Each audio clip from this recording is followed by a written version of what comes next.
নমস্কাৰ আপোনালোকে চাই আছে জ্ঞানশীলা আৰু আজি এই ভিডিঅ'টোত মই আপোনালোকৰ কাৰণে লৈ আহিছোঁ আহিবলগীয়া চতুৰ্থ বৰ্গৰ পৰীক্ষাৰ কাৰণে গুৰুত্বপূৰ্ণ প্ৰশ্নসমূহৰ সংকলন ঠিক আছে য'ত আমি বহুত ইম্পৰ্টেন্ট যিখিনি কোৱেশ্চন হয় এক্সামৰ কাৰণে আমি ডিসকাস কৰি আছোঁ সো ভিডিঅ' সম্পূৰ্ণকৈ চাওক আৰু ভিডিঅ'ৰ আপডেটসমূহ পাই থাকিবলৈ আমাৰ চেনেলটো যিসকলে সাবস্ক্ৰাইব নাই কৰা সাবস্ক্ৰাইব কৰি থাকিব ঠিক আছে ইয়াত আগত মই বহুকেইটা ভিডিঅ' আপলোড কৰিছোঁ আৰু এটো সম্পূৰ্ণ আসামিজ মিডিয়ামত বনোৱা এটো ভিডিঅ' সিৰিজ হয় তো সকলোৰে সুবিধা হোৱাকৈ অসমীয়া মাধ্যমত এই মই ভিডিঅ' সিৰিজটো কন্টিনিউ কৰাই আছোঁ তো প্ৰথম আজি প্ৰশ্নটো আছে জ্ঞানপীঠ বঁটা লাভ কৰা প্ৰথম মহিলা হৈছে এটা অপচনত আছে দেবিকা ৰাণী আশাপূৰ্ণা দেৱী কিৰণ বেদী সৰজিনী নাইডু শুদ্ধ উত্তৰ কি হ'ব তো জ্ঞানপীঠ বঁটা লাভ কৰা প্ৰথম মহিলা গৰাকী আছিল অপচন বি আশাপূৰ্ণা দেৱী নেক্সট কোৱেশ্চনটো আছে পৃথিৱীত বৰ্তমান মুঠ দেশৰ সংখ্যা হৈছে তো এই কোৱেশ্চনটো মই আজি আকৌ এড কৰা কাৰণটো হৈছে ইয়াৰ আগৰ ভিডিঅ'ত মই এই কোৱেশ্চনটো দিছিলোঁ তো ইয়াতে মই এনসাৰ কৈছিলোঁ 193 ওকে মই এনসাৰ কৈছিলোঁ 193 বাট 193 টো একেবাৰে শুদ্ধ উত্তৰ নহয় 193 কি হয় যদি ইউনাইটেড নেশনস মেম্বাৰ সুধে ইউনাইটেড ৰাষ্ট্ৰসংঘৰ সদস্য সুধিলে তেতিয়া 193 শুদ্ধ উত্তৰ হ'ব যদি ডাইৰেক্ট কোৱেশ্চনটো এনেকৈ আহে বৰ্তমান মুঠ দেশৰ সংখ্যা তেতিয়া অপচন সি শুদ্ধ উত্তৰ হয় 195 ওকে 193 খন দেশ ইউনাইটেড নেশনসৰ মেম্বাৰ হয় ৰাষ্ট্ৰসংঘ আৰু বাকি দুখন পেলেষ্টাইন আৰু ভেটিকান সিটি এই দুখন মেম্বাৰ নহয় তো 195 টো শুদ্ধ উত্তৰ হ'ব এনেকৈ সুধিলে ঠিক আছে এটো মই কাৰেক্ট কৰি দিছো এটো ভিডিঅ'ত ওকে নেক্সট কোৱেশ্চন অৰ্থনীতিৰ পিতৃ বুলি কাক কোৱা হয় JK. Rowling Charles Babbage Adam Smith Graham Bell তো অৰ্থনীতিৰ পিতৃ বুলি কোৱা হয় কাক অপচন সি আডাম স্মিথ তাৰ পিছৰ প্ৰশ্নটোত আছে বৰ্তমান সৌৰজগতৰ মুঠ গ্ৰহ কিমানটা 7 8 9 10 কিমানটা হয় তো ইয়াৰে শুদ্ধ উত্তৰ এতিয়া হ'ব 8টা আগতে 9টা আছিল বাট এতিয়া প্লুটোটো গ্ৰহ নহয় আমি জানো তো এতিয়া হয় আমাৰ সৌৰজগতৰ মুঠ গ্ৰহ উঠিলে 8টা শুদ্ধ উত্তৰ হ'ব কোন গ্ৰহক পৃথিৱীৰ যমজ বুলি কোৱা হয় পৃথিৱীৰ যমজ বুলি কোনটো গ্ৰহক কোৱা হয় শুক্ৰ শনি বুধ মঙ্গল তো পৃথিৱীৰ যমজ বুলি কোৱা গ্ৰহটো হৈছে অপচন এ শুক্ৰ গ্ৰহক কোৱা হয় ভেনাছ ঠিক আছে আৰু শুক্ৰ গ্ৰহক ৰাতিপুৱা আৰু সন্ধিয়াৰ তৰা বুলিও কোৱা হয় নেক্সট আছে সৌৰজগতৰ আটাইতকৈ সৰু গ্ৰহটো কি স্মলেষ্ট স্যাটেলাইট স্মলেষ্ট প্লেনেট তো আটাইতকৈ সৰু গ্ৰহটো ইয়াতে আছে শুক্ৰ শনি বুধ মঙ্গল কি হ'ব শুদ্ধ উত্তৰটো হ'ব অপচন সি বুধ গ্ৰহ ঠিক আছে সকলোতকৈ সৰু গ্ৰহ মাৰ্কাৰী সৰ্বাধিক কয়লা উৎপাদন কৰা দেশখন হৈছে কয়লা সকলোতকৈ বেছিকৈ ক'ত উৎপাদন হয় ভাৰত চীন জাপান কানাডা কি হ'ব শুদ্ধ উত্তৰ তো সৰ্বাধিক কয়লা উৎপাদন হোৱা দেশখন হৈছে অপচন বি চীন ভাৰতৰ স্থান কিমান দ্বিতীয় সেকেন্ড চাহ উৎপাদনৰ ক্ষেত্ৰত ভাৰতৰ স্থান কিমান এবাৰ সুধিছে তো চাহ উৎপাদন টি প্ৰডিউস চাহ উৎপাদনৰ ক্ষেত্ৰত ভাৰতৰ স্থান ইয়াতে আছে প্ৰথম দ্বিতীয় তৃতীয় চতুৰ্থ কি হ'ব শুদ্ধ উত্তৰটো ইয়াতে হ'ব অপচন বি দ্বিতীয় হয় ভাৰতৰ দ্বিতীয় হয় ঠিক আছে প্ৰথম নহয় এটো ভুল নকৰিবা তোমালোকে প্ৰথম কোন হয় প্ৰথম হয় চাইনা চীন হয় প্ৰথম ঠিক আছে নেক্সট কোৱেশ্চন আগ্ৰা চহৰখন কোনে স্থাপন কৰিছিলে এটা অপচন আছে সিকান্দাৰ লোডি আকবৰ বাবৰ ওপৰৰ এটাও নহয় কি হ'ব শুদ্ধ উত্তৰটো হ'ব ইয়াতে অপচন এ সিকান্দাৰ লোডি সো নেক্সট কোৱেশ্চনলৈ যোৱাৰ আগত আমাৰ পিডিএফ কেটা যদি আপোনালোকে ল'ব বিচাৰে তেতিয়া হলে ডেসক্ৰিপচন বক্সত লিংক দিয়া আছে নাইবা WhatsApp যোগে আপোনালোকে পিডিএফ ল'ব পাৰিব দুইটা অসমীয়া মাধ্যমত আছে জিকেৰ ওপৰত আপোনালোকে কোৱেশ্চন পাব এই পিডিএফ কেটাত 66 रुपीस এটাত আৰু আনটোত 60 रुपीस তো ল'ব বিচাৰিলে WhatsApp নম্বৰ মই ইয়াতে স্ক্ৰিনত দি দিছো 8402086470 এই নম্বৰটোত WhatsApp কৰি পেলাই আপোনালোকে পিডিএফ সমূহ ক্ৰয় কৰিব পাৰিব ওকে তাৰ পিছৰ প্ৰশ্নটোত আছে কাৰেঙৰ লিগিৰি নাটকখন কোনে ৰচনা কৰিছিলে ইয়াতে আছে নৱকান্ত বৰুৱা জ্যোতিপ্ৰসাদ আগৰৱালা লক্ষ্মীনাথ বেজবৰুৱা মূল্য ফুকন শুদ্ধ উত্তৰ হ'ব অপচন বি জ্যোতিপ্ৰসাদ আগৰৱালা কাৰেঙৰ লিগিৰি লিখিছিলে জ্যোতিপ্ৰসাদ আগৰৱালা তেখেতক আমি কি বুলি কওঁ ৰূপ কোঁৱৰ বুলি কওঁ ঠিক আছে।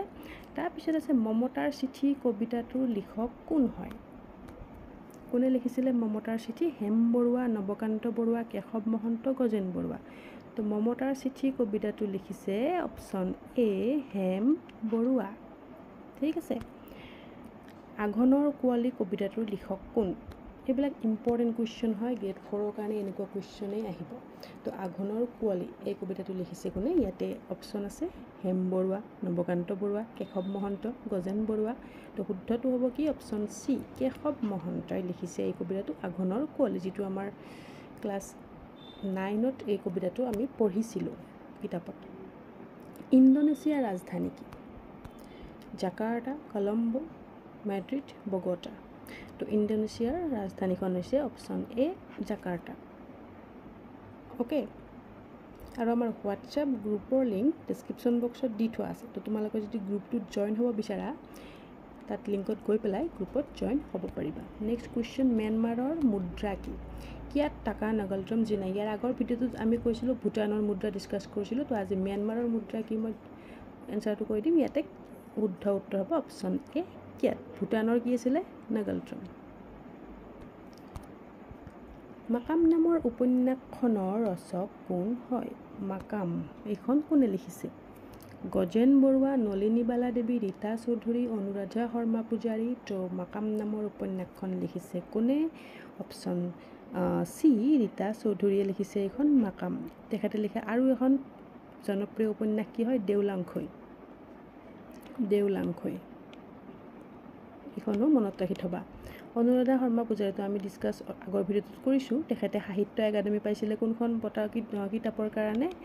ইয়াত এখন অৰণ্য আছিল। অৰণ্য আছিল। ঠিক আছে। নলিনীবালা দেৱীয়ে এখন পুথিৰ কাৰণে সাহিত্য একাডেমী বঁটা পাইছিলে। কবিতা পুথি যিখন আছিলে কি হয়? অলকানন্দা। অলকানন্দা। অ'কে। নেক্সট, মহাত্মা গান্ধীৰ জন্ম কিমান চনত হৈছিলে? তেখেতৰ জন্ম চনটো সুধিছে।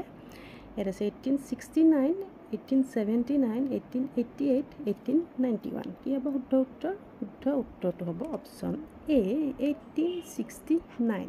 ক'ত? গুজৰাটৰ পোৰবন্দৰত। আমাৰ সংবিধানত মৌলিক অধিকাৰৰ সংখ্যা কিমান?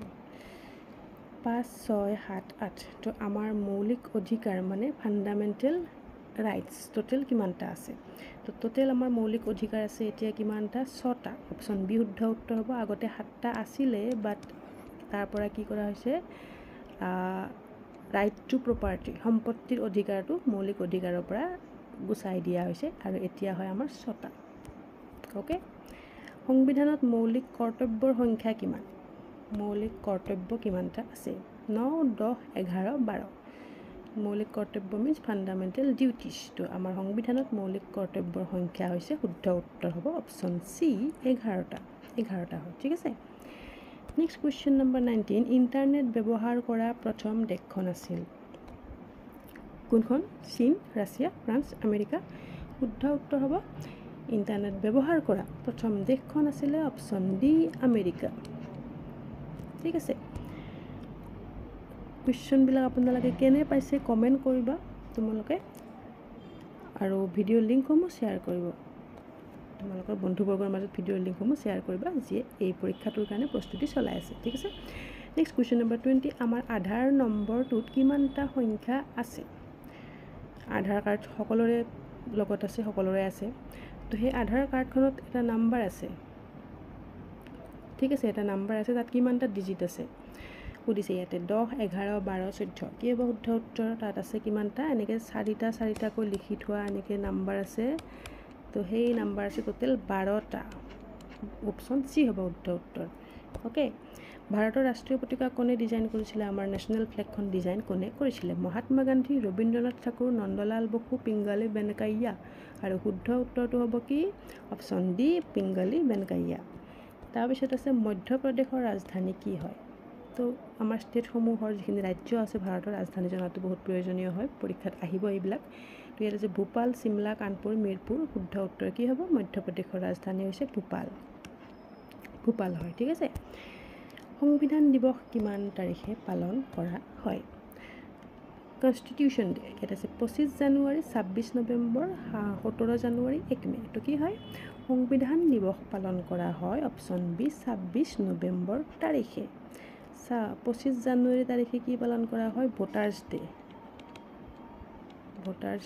পালন কৰা হয় 25 জানুৱাৰী 17 জানুৱাৰীত কি পালন কৰা হয় শিল্পী দিৱস আৰু 1 মে'ত পালন কৰা হয় ইণ্টাৰনেশ্যনেল লেবাৰ ডে এইটো আমি জানো গোটেইকেইটা ইম্পৰ্টেণ্ট হয় নেক্সট ষ্টেট বেংক অফ ইণ্ডিয়াৰ মুখ্য কাৰ্যালয় ক'ত অৱস্থিত দিল্লী চেন্নাই কলকাতা মুম্বাই জানিবলগীয়া হয় এইটো তো আমাৰ ষ্টেট বেংক অফ ইণ্ডিয়াৰ হেডকোৱাৰ্টাৰ আছে ক'ত অপশ্যন ডি মুম্বাইত আছে ঠিক আছে নেক্সট মৰমৰ দেউতা শিশু উপন্যাসখনৰ ৰচক কোন হয় এইখন এখন শিশুৰ উপন্যাস আছিলে যিখনৰ নাম আছিলে মৰমৰ দেউতা এইখন লিখিছে কোনে ইয়াতে আছে ৰজনীকান্ত বৰদলৈ পদ্মনাথ গোহাঁই বৰুৱা লক্ষ্মীনাথ বেজবৰুৱা ভৱেন্দ্ৰনাথ শইকীয়া তো শুদ্ধ উত্তৰ কি হ'ব এইখন মৰমৰ দেউতা নামৰ উপন্যাসখন লিখিছিলে আমাৰ কোনে অপশ্যন ডি ভৱেন্দ্ৰনাথ শইকীয়াদেৱে এইখন লিখিছিলে মৰমৰ দেউতা আৰু এইবাৰ পৰীক্ষাত অলৰেডি আহিছে শান্ত শিষ্ট হৃষ্টপুষ্ট মহাদুষ্ট বুলি আহিছে সেইখনো এখন শিশু উপন্যাস হয় ভৱেন্দ্ৰনাথ শইকীয়াদেৱৰ তো এইখনো তেখেতেই লিখিছে ঠিক আছে ওকে তো আজিৰ ভিডিঅ'টোৰ কাৰণে প্ৰশ্ন উত্তৰ হয় ইমানখিনি 25টা কিমানটা শুদ্ধ হ'ল তোমালোকৰ কমেণ্ট ছেকশ্যনত কমেণ্ট কৰিবলৈ নাপাহৰিবা